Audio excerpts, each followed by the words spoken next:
माननीय सभासदों, माननीय अध्यक्ष जी,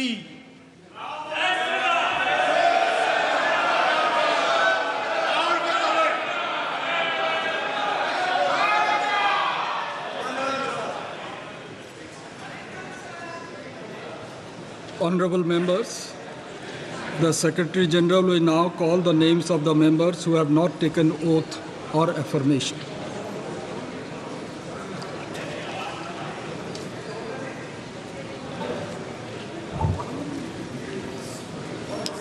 Jammu and Kashmir, Shri Abdul Rashid Sheikh.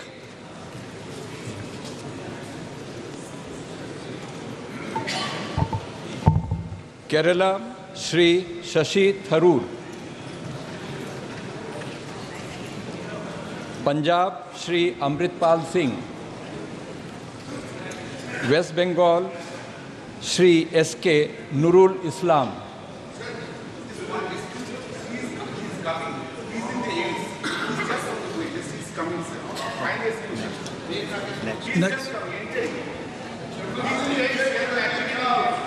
Next.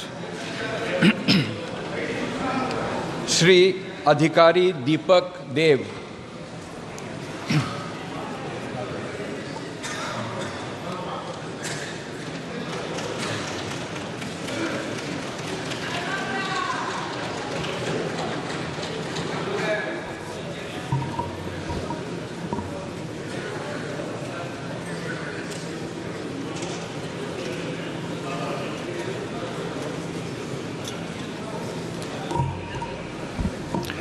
নমস্কার, আমি দীপক অধিকারী দেব লোকসভার সদস্য নির্বাচিত হইয়া ঈশ্বরের নামে শপথ করিতেছি যে আমি বিধি দ্বারা প্রতিষ্ঠিত ভারতের সংবিধানের প্রতি প্রকৃত বিশ্বাস ও আনুগত্য পোষণ করিব।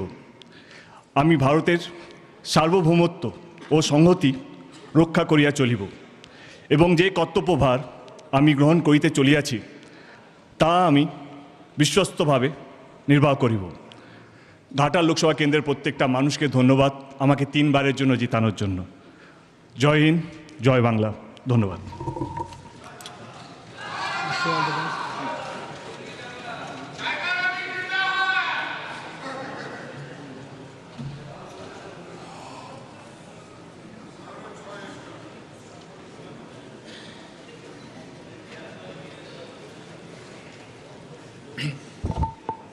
Shri Shatrughan Prasad Sinha.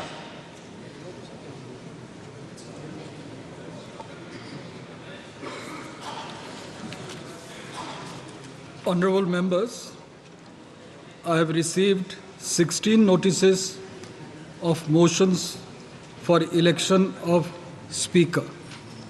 All the notices are in order. Now we will take up the motions for the election of Speaker of the Lok Sabha. I call upon Prime Minister Shri Narendra Modi to move the motion.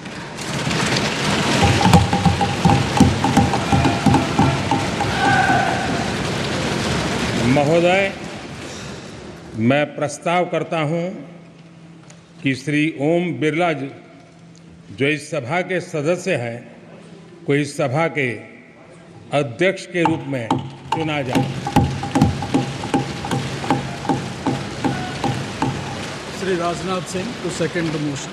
महोदय, आपकी अनुमति से माननीय प्रधानमंत्री जी द्वारा प्रस्तुत प्रस्ताव का मैं समर्थन करता हूं। Shri Rajiv Ranjan Singh alias Lalan Singh. अध्यक्ष महोदय, मैं प्रस्ताव करता हूं कि श्री ओम बिरला जी जो लोकसभा के माननीय सदस्य हैं, इस सदन के अध्यक्ष के रूप में उनके नाम का मैं प्रस्ताव करता हूँ। Dr. Rajkumar Sangwan to second the motion.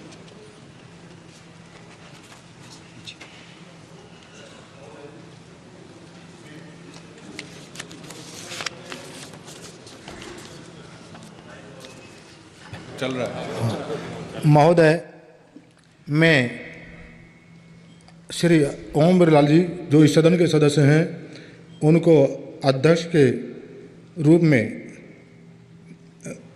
अपना समर्थन देता हूं। Shri Jitan Ram Manjhi.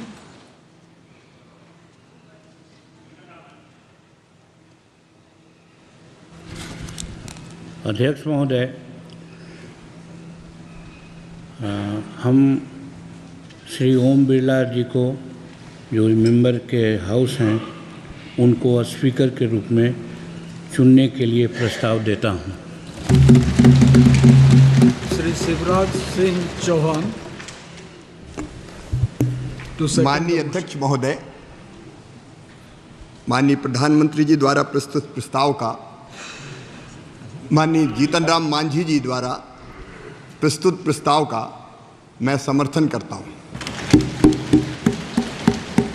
Shri Amit Shah.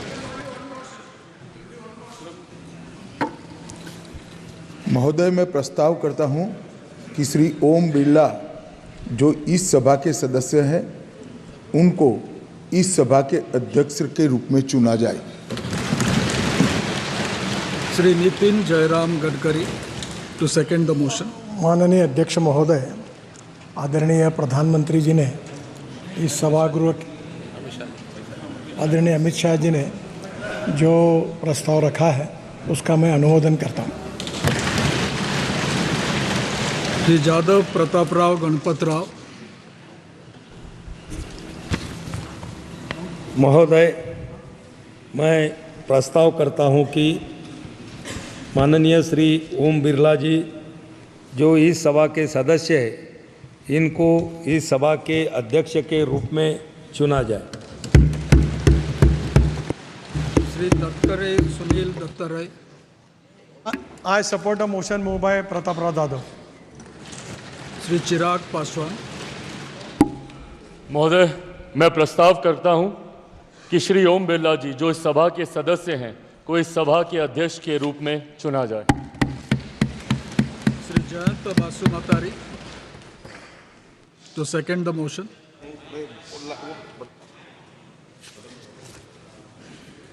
I rise to second the move by Sri Chirag Paswan that Sri Om Birla, a member of the House, be chosen as the Speaker of the House. Thanks.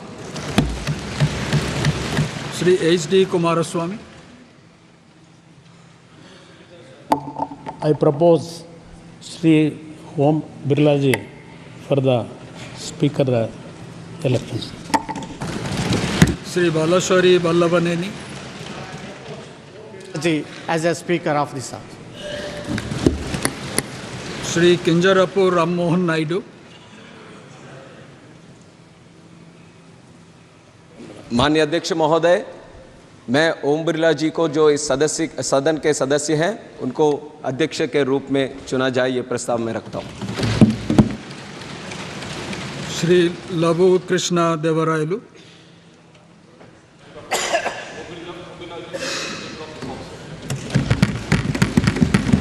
Dr. Indra Hang Suba to move the motion.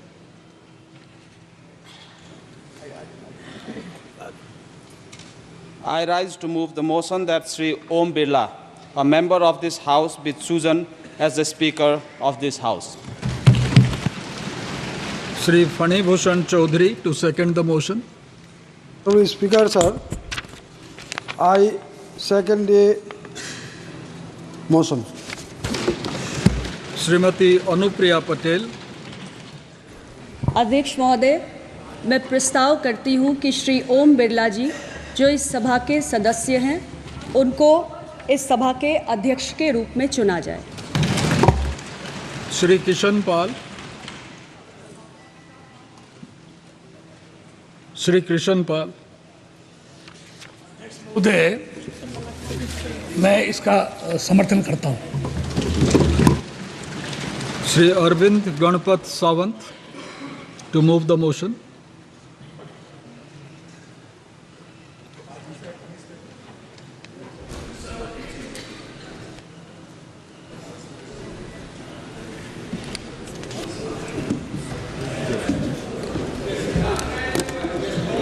Item number 12. Mic is not working. Sir, Honorable Chairman, sir, that Shri Kodikunil Suresh, a member of this House, be chosen as the Speaker of the House, sir. Thank you. Shri N.K. Premchandran to second the motion. I second the motion moved by my learned friend Shri Anand Sawant to nominate Shri K. Suresh as the Speaker. Anand Bhadauria to move the motion. महोदय, मैं प्रस्ताव करता हूं कि श्री के सुरेश जी, जो इस सदन के माननीय सदस्य हैं, को लोकसभा का अध्यक्ष चुना जाए। Shri Tariq Anwar to second the motion. हाँ महाशय, जो प्रस्ताव अभी रखा गया है के सुरेश जी के लिए, उनको सदन का अध्यक्ष चुना जाए, मैं उसका समर्थन करता हूँ। Shrimati Supriya Sule. Wait. Sir, I would like to move the motion that Shri Kodikunil Suresh, as a member of this House, to be chosen as the Speaker of the House. Srimati Kanimodi Karunanidhi. Sir, I second the motion moved by Supriya Suleji to choose Thiru Kodikunil Suresh as the Speaker of the House. Dr. Virendra Kumar to move the motion.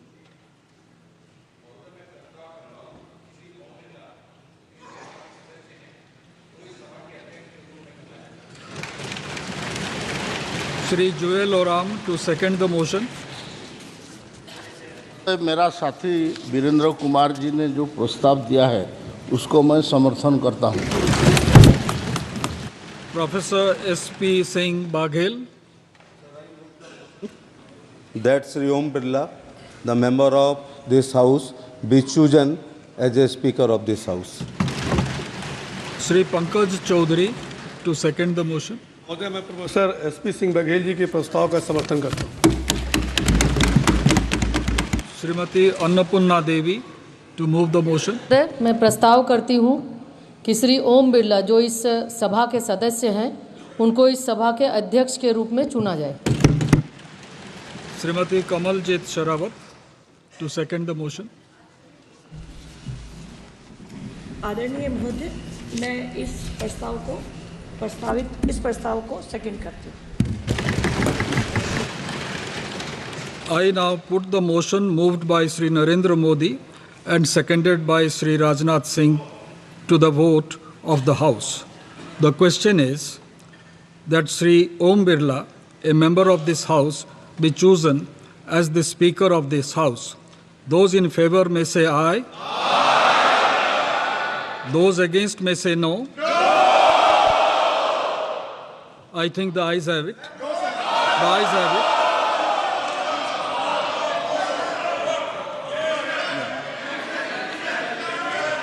The motion is adopted.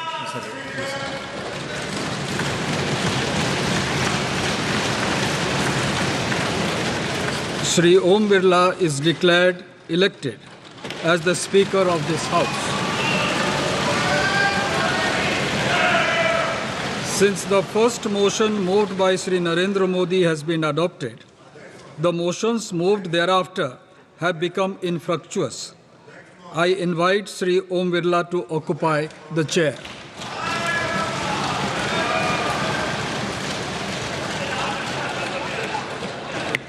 इन्होंने division force नहीं किया है, इसलिए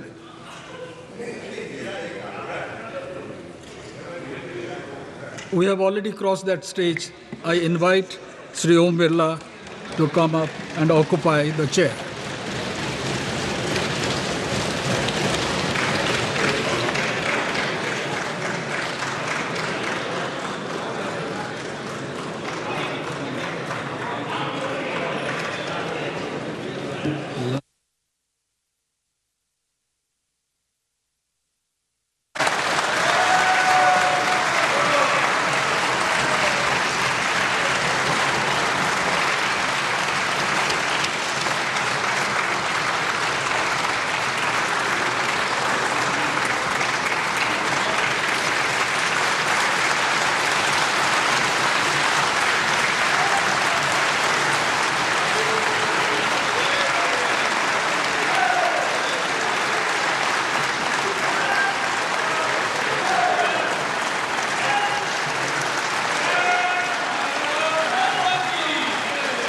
आपके chair है, आप संभालें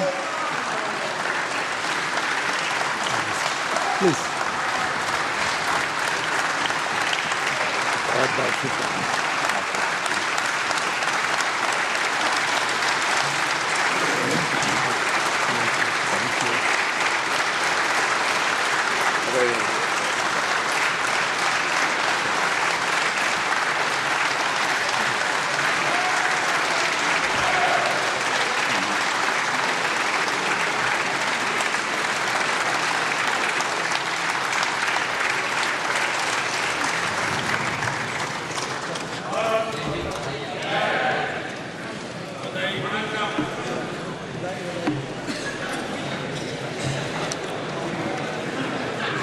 Shri Kiren Rijuji.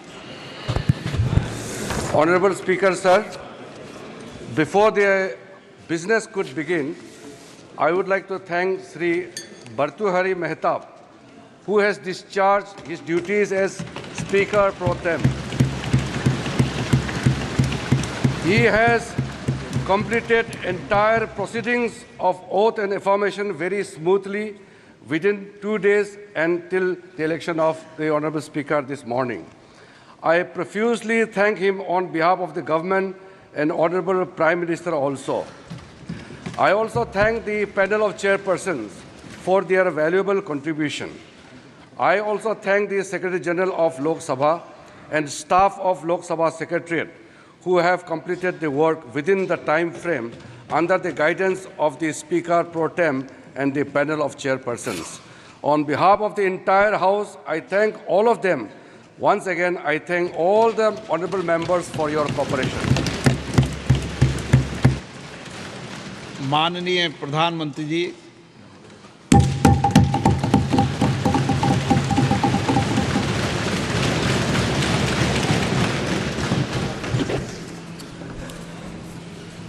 आदरणीय अध्यक्ष महोदय,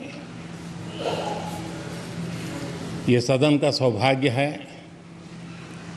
कि आप दूसरी बार इस आसन पर विराजमान हो रहे हैं। आपको और इस पूरे सदन को मेरी तरफ से मैं बहुत बहुत बधाई देता हूं।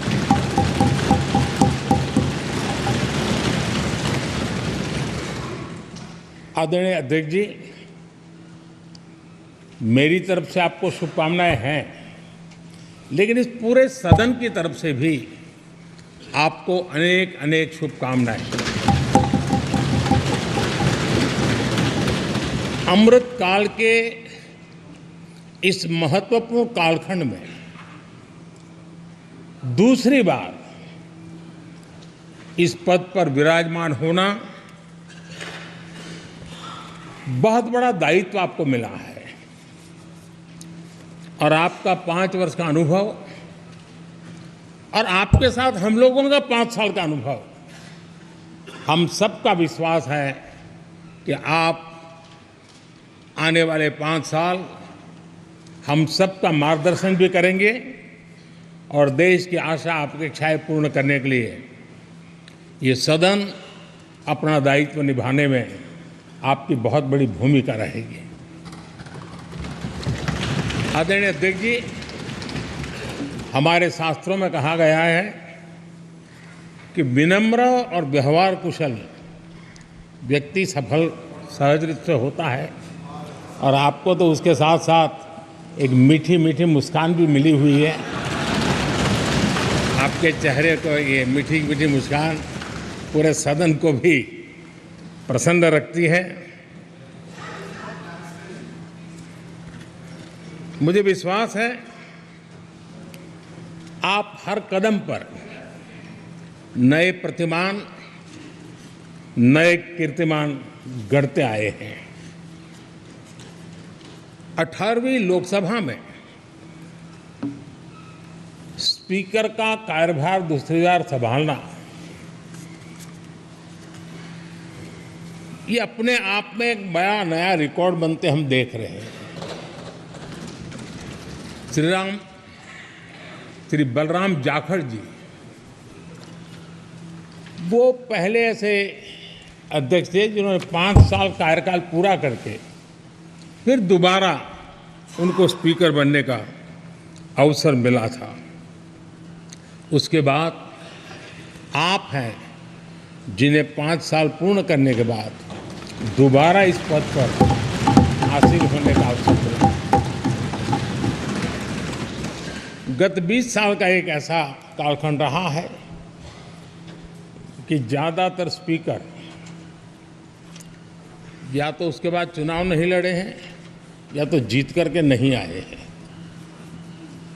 आप समझ सकते हैं कि स्पीकर का काम कितना कठिन है कि उसके लिए दोबारा जीतना मुश्किल हो जाता है, लेकिन आप जीत करके आए हैं, इसके लिए एक नया इतिहास आपने गढ़ा। आदरणीय अध्यक्ष जी, इस सदन में ज़्यादातर हमारे सभी माननीय सांसद आपसे परिचित हैं, आपके जीवन से भी परिचित हैं। और पिछली बार मैंने इस सदन में आपके संबंध में काफ़ी कुछ बातें रखी भी थी और मैं आज उसको दोहराना नहीं चाहता हूँ, लेकिन मैं एक सांसद के रूप में और हम सभी सांसद के रूप में आप जिस प्रकार से एक सांसद के नाते काम करते हैं, ये भी जानने योग्य है और बहुत कुछ सीखने योग्य है।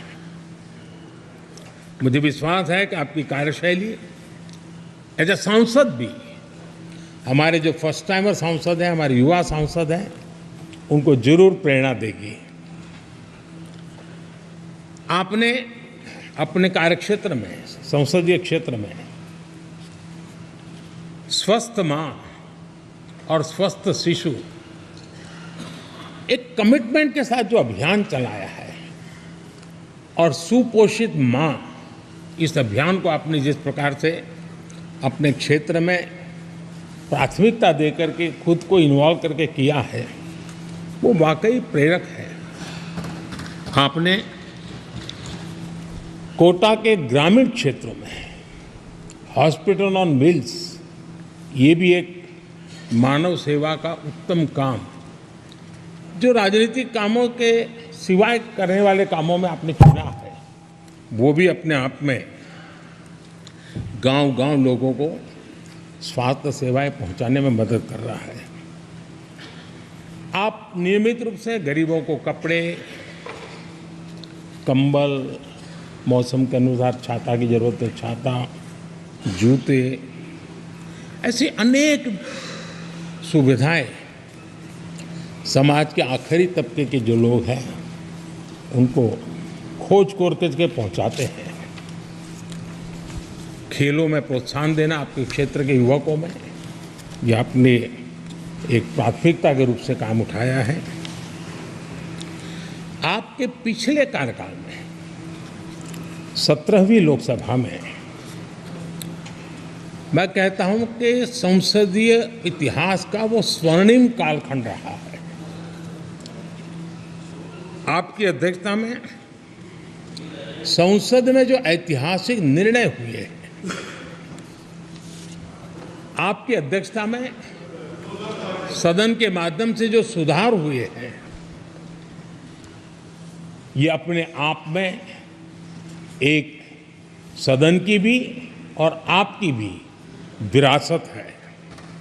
और भविष्य में 70वीं लोकसभा के संबंध में जब विश्लेषण होंगे, उसके विषय में लिखा जाएगा, तो भारत के भविष्य को नई दिशा देने में आपकी अध्यक्षता वाली 70वीं लोकसभा की बहुत बड़ी भूमिका रही है। आदरणीय अध्यक्ष जी, 17वीं लोकसभा में नारी शक्ति वंदन अधिनियम 2023, जम्मू कश्मीर पुनर्गठन विधेयक, भारतीय न्याय संहिता भारतीय साक्ष्य बिल, भारतीय नागरिक सुरक्षा संहिता, सामाजिक सुरक्षा संहिता, digital personal data protection bill, मुस्लिम महिला विवाह अधिकार संरक्षण विधेयक, transgender persons protection of rights bill, consumer protection bill, direct tax, विवाद से विश्वास विधेयक, सामाजिक, आर्थिक और राष्ट्रीय महत्व के ऐसे कितने ही महत्वपूर्ण ऐतिहासिक कानून 17वीं लोकसभा में आपकी अध्यक्षता के अंदर इस सदन ने पारित किए हैं और देश के लिए एक मजबूत नींव बनाई है। जो कार्य आजादी के 70 साल में नहीं हुए, आपकी अध्यक्षता में इस सदन ने इसको करके दिखाया। आदरणीय अध्यक्ष जी, लोकतंत्र की लंबी यात्रा में कई पड़ाव आते हैं। कुछ अवसर ऐसे होते हैं जब हमें कीर्तिमान स्थापित करने का सौभाग्य मिलता है। 17वीं लोकसभा में उपलब्धियां, मुझे पूरा विश्वास है देश आज भी और भविष्य में उसका गौरव करेगा। आज देश अपनी आकांक्षाओं की पूर्ति के लिए भारत को आधुनिक बनाने की दिशा में जब हर तरह से प्रयास हो रहे हैं, मैं मानता हूं कि ये नया संसद भवन भी अमृतकाल के भविष्य को लिखने का काम करेगा और वो भी आपकी अध्यक्षता। नए संसद भवन में हम सबका प्रवेश आपकी ही अध्यक्षता में हुआ और आपने संसदीय कार्यप्रणाली को प्रभावी और जिम्मेदार बनाने का कई महत्वपूर्ण फैसले लिए हैं और इसलिए लोकतंत्र को मजबूती देने में मदद मिली है। लोकसभा में हम पेपरलेस डिजिटल व्यवस्था से आज काम कर रहे हैं। पहली बार आपने सभी माननीय सांसदों को ब्रीफिंग के लिए एक व्यवस्था खड़ी की। इससे सभी माननीय सांसदों को भी आवश्यक रेफरेंस मटेरियल मिला।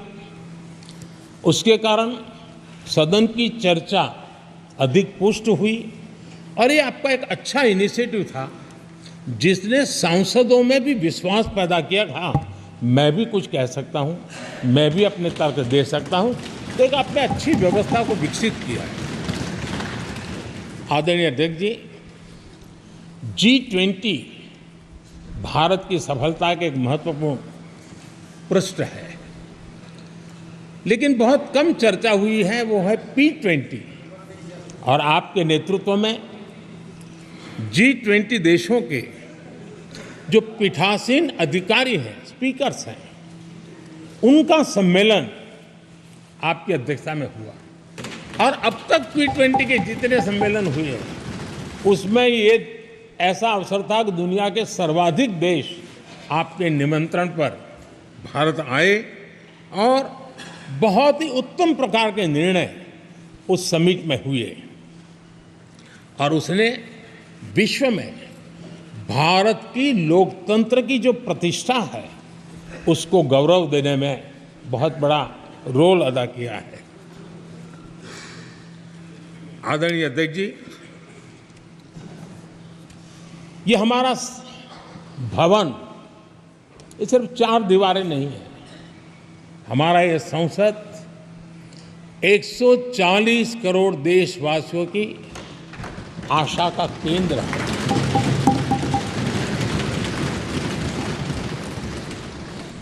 संसद की कार्यवाही, जवाबदेही और आचरण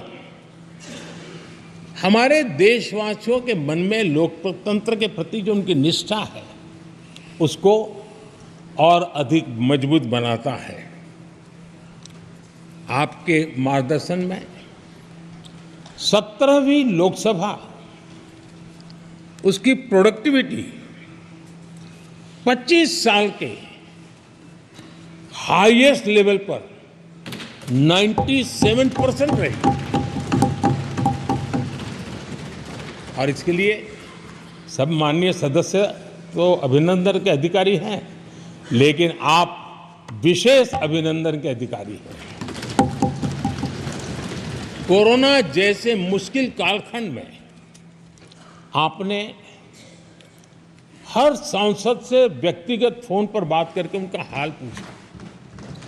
कहीं किसी सांसद की बीमारी की खबर आई तो आपने सदन के अध्यक्ष के नाते व्यक्तिगत रूप से उसकी चिंता की और वो सभी दल के सांसदों से जब मुझे सुनने को मिलता था मुझे बड़ा गर्व होता था कि जैसे आप इस सदन के परिवार के मुखिया के रूप में उस कोरोना कालखंड में भी व्यक्तिगत चिंता करते थे। कोरोना काल में भी आपने सदन का काम रुकने नहीं दिया।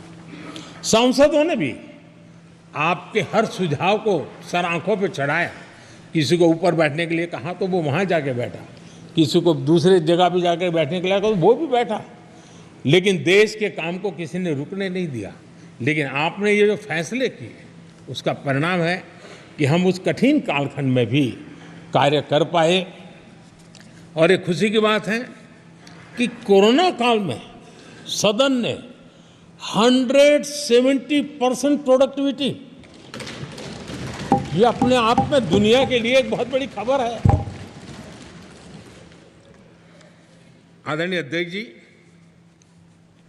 हम सब चाहते हैं कि सदन में आचरण, सदन के नियमों का पालन हम सब करें और आपने बड़े सटीक तरीके से, संतुलित तरीके और कभी कभी कठोरता के साथ भी फैसले लिए हैं। मैं जानता हूं कि ऐसे निर्णय आपको पीड़ा भी देते हैं, लेकिन सदन की गरिमा और व्यक्तिगत पीड़ा के में आपने सदन की गरिमा को पसंद किया और सदन की परंपरा को बनाने का प्रयास किया। ये साहसपूर्ण काम के लिए भी आदरणीय अध्यक्ष जी आप अभिनंदन के अधिकारी हैं। मुझे विश्वास है आदरणीय अध्यक्ष जी आप तो सफल होने ही वाले हैं, लेकिन आपकी अध्यक्षता में यह 18वीं लोकसभा भी बहुत सफलतापूर्वक देश के नागरिकों के सपनों को पूर्ण करेगी। मैं फिर एक बार आपको इस महत्वपूर्ण दायित्व के लिए और देश को विकास की नई ऊंचाइयों पर ले जाने वाले इस सदन की अध्यक्षता के लिए हृदय से बहुत बहुत शुभकामनाएं देता हूं, बहुत बहुत बधाई देता हूं।